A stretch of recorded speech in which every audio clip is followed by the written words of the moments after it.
Greetings and salutations. Welcome back to Life and Books and Everything. I'm your host, Kevin DeYoung, and we have a special bonus episode. I am joined by my friend and also the president at Westminster Theological Seminary. He's been a pastor, a scholar. He does a lot of different things. He's a well-respected historian, Reverend Dr. Peter Lillback. Very good to have you joining me for this brief time. Well, thank you, Reverend Dr. Kevin DeYoung. Well, what an yes, honor to be with you. We can heap up honorifics upon each other. Also, father extraordinaire, I understand, of 9 children on top of it all. At least I have an extraordinary number. Whether I'm an extraordinary father or not remains to be seen.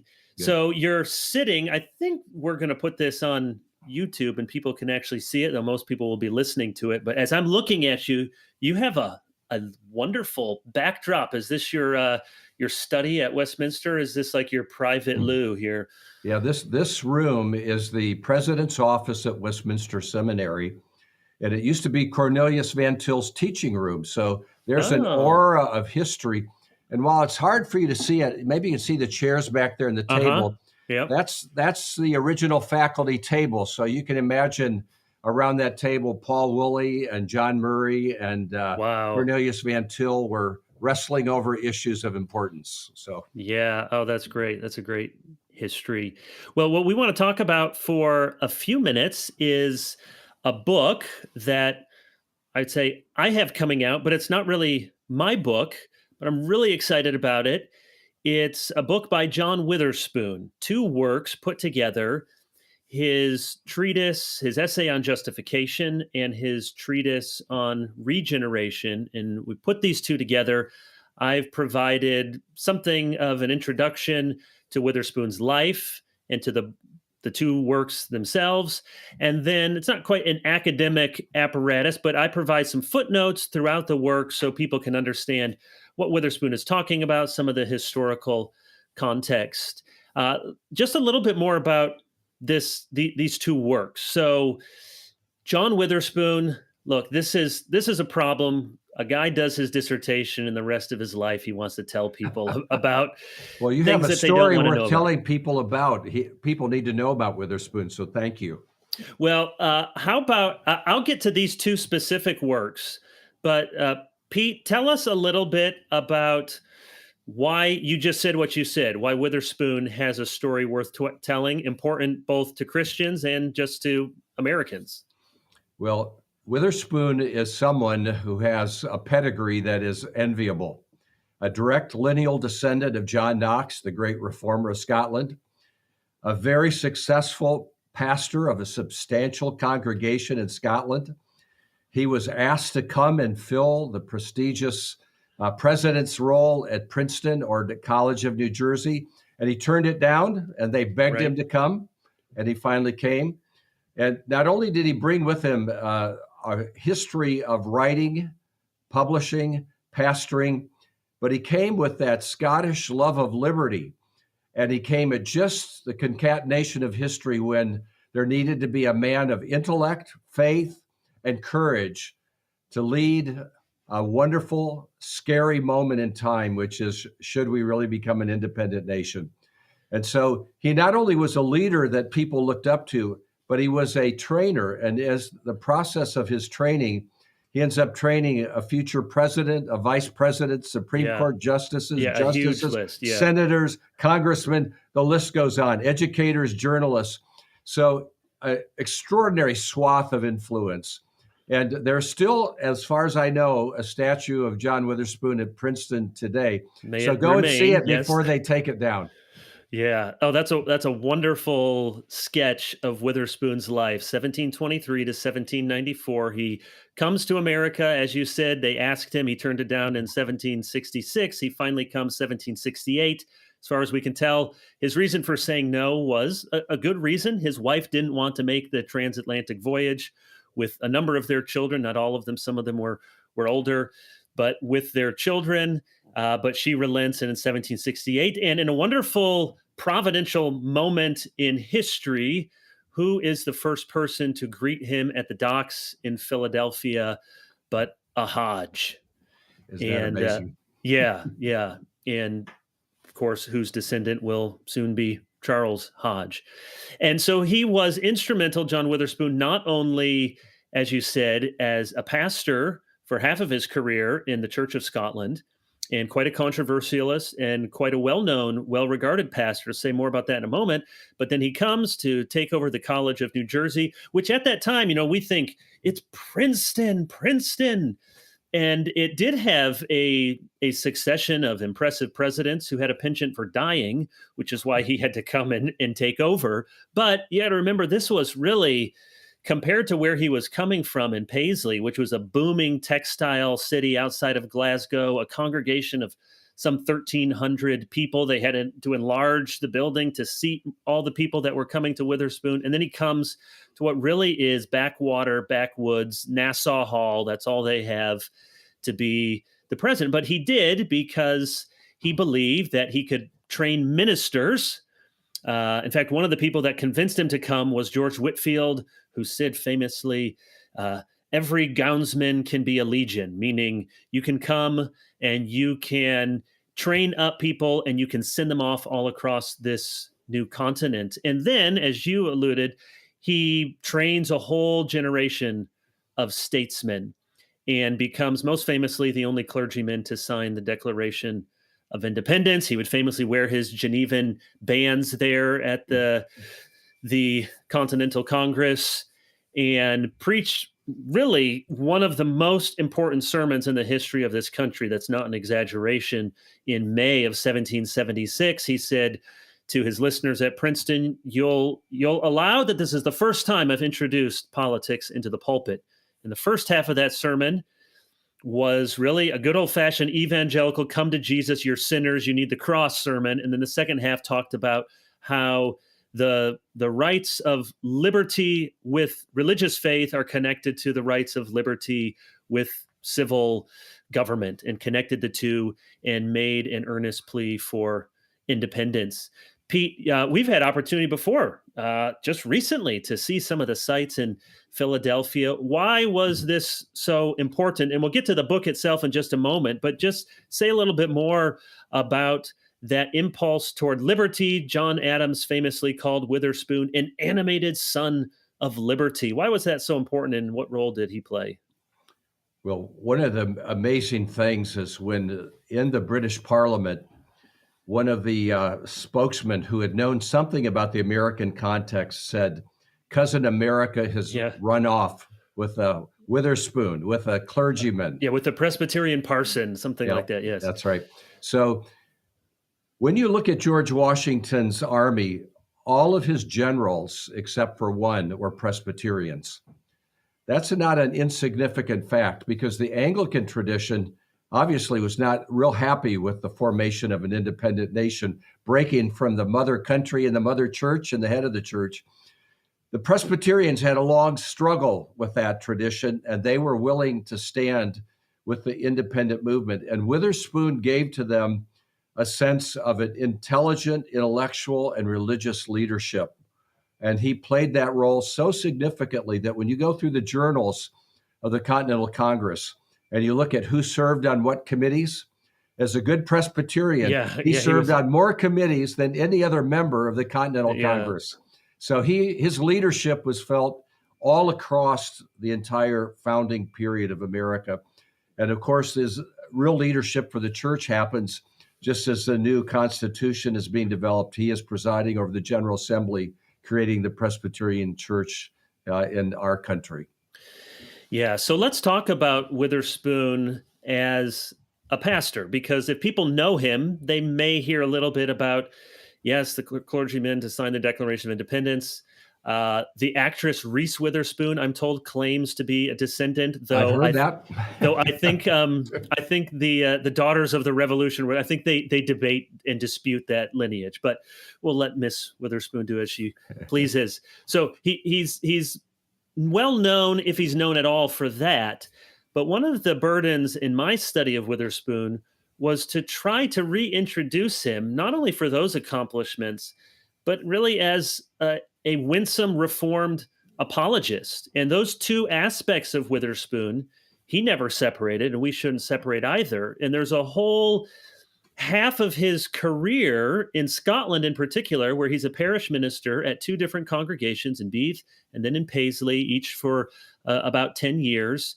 And he writes a number of really impressive works. And two of those we've put together, and it was a joy to work with Westminster Seminary Press. And you have a very excellent team there for this book that's coming out, which is really, it sounds cheesy, but kind of a dream of mine to see Witherspoon, because these two works in particular were really highly regarded. I don't know if people can see these. These are two of my prized possessions. These were both gifts. One was a gift from my previous church, and one was a gift I think Alistair Begg found for me when he was in Edinburgh.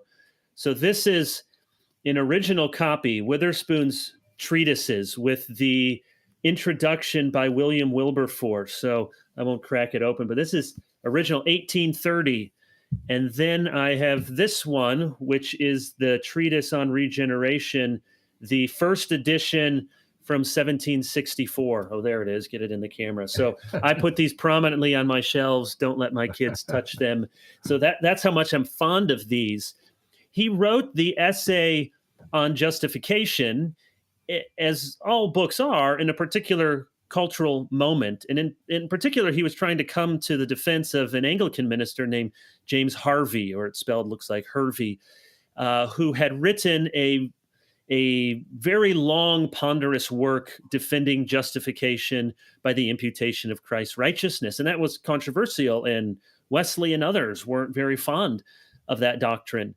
And the chief argument against it, and it's not unlike the arguments we might hear today, is that too much of an emphasis on justification by the imputation of Christ's righteousness will lead to a laxity of morals, that it makes it seem as if Christ has done everything, which he has, therefore we can live as we want. That's a very old objection. And so Witherspoon writes really what started off as a couple of sermons, and he puts it into a book.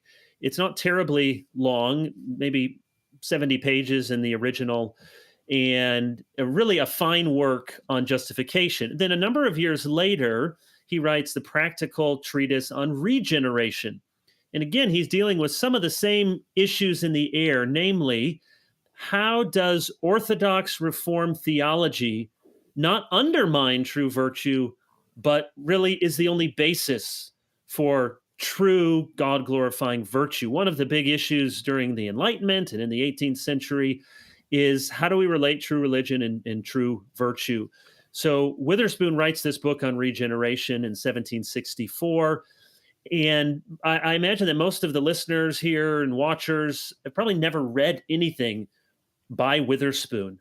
And you may think, well, 18th century, isn't that when Jonathan Edwards wrote? You need to disabuse yourself of that. Edwards wrote in a very different sort of style and different complexity. Witherspoon, I find even today, is a very clear author. Lots of organization points, subpoints. His sermons are very clear. They're not difficult to understand. And so that's why I'm so excited to see this reissued, because I think it's a work that people can pick off the shelf. People in our churches today can read. And even though it's, what's the math, 250 years old, it's still relevant and very readable.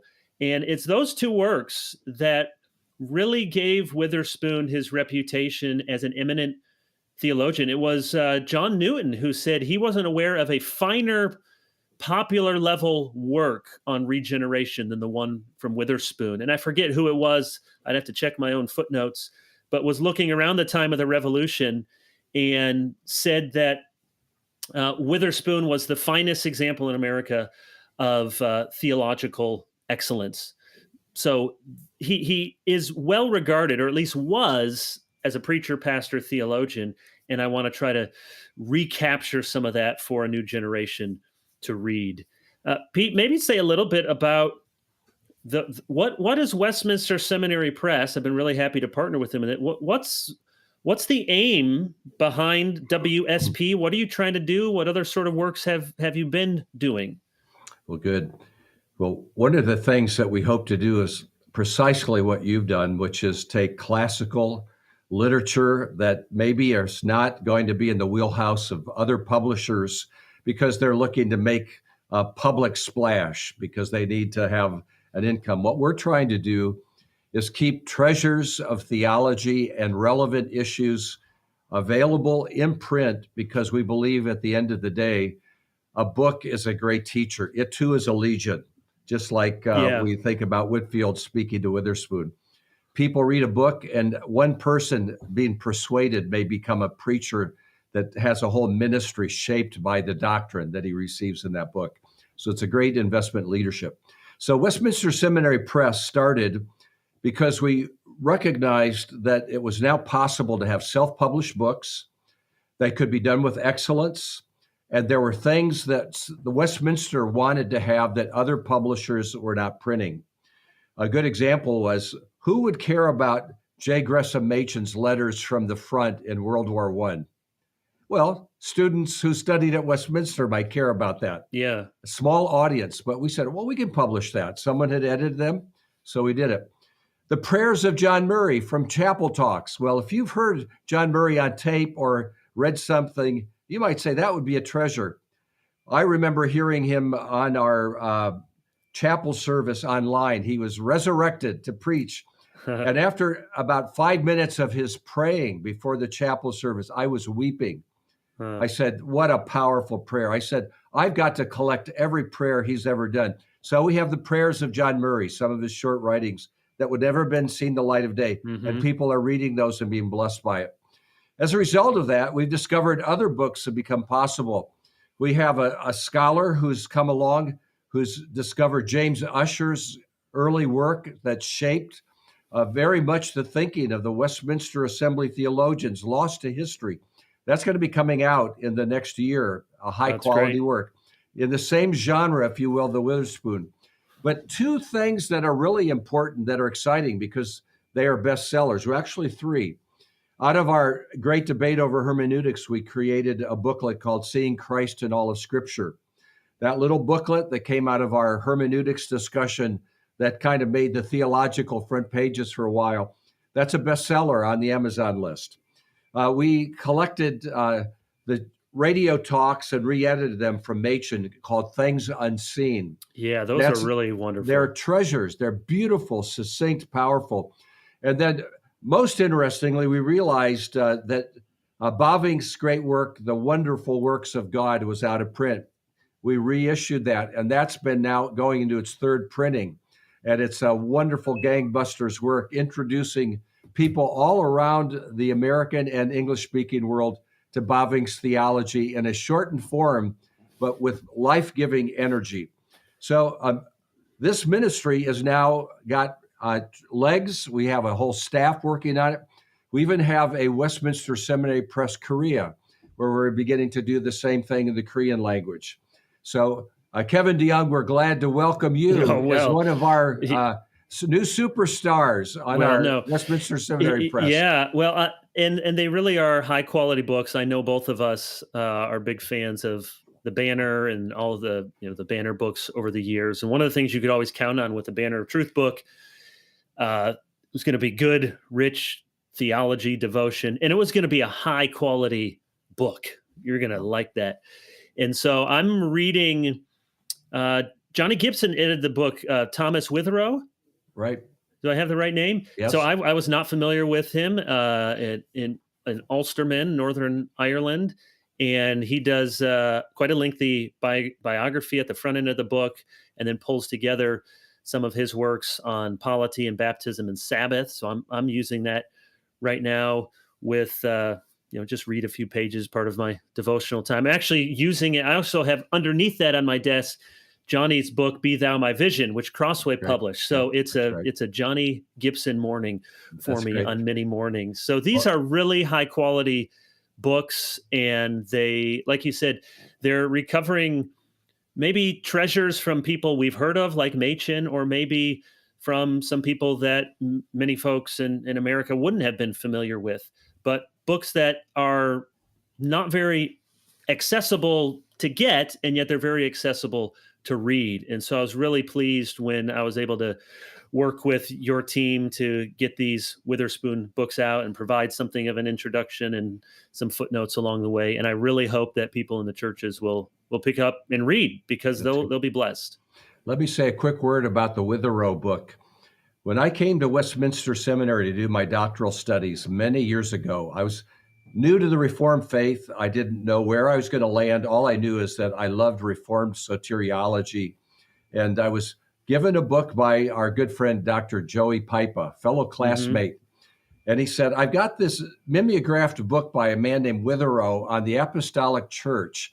You should read this. This might help you to understand the biblical basis for the Presbyterian form of government. I read that book, and it revolutionized the way I looked at the church.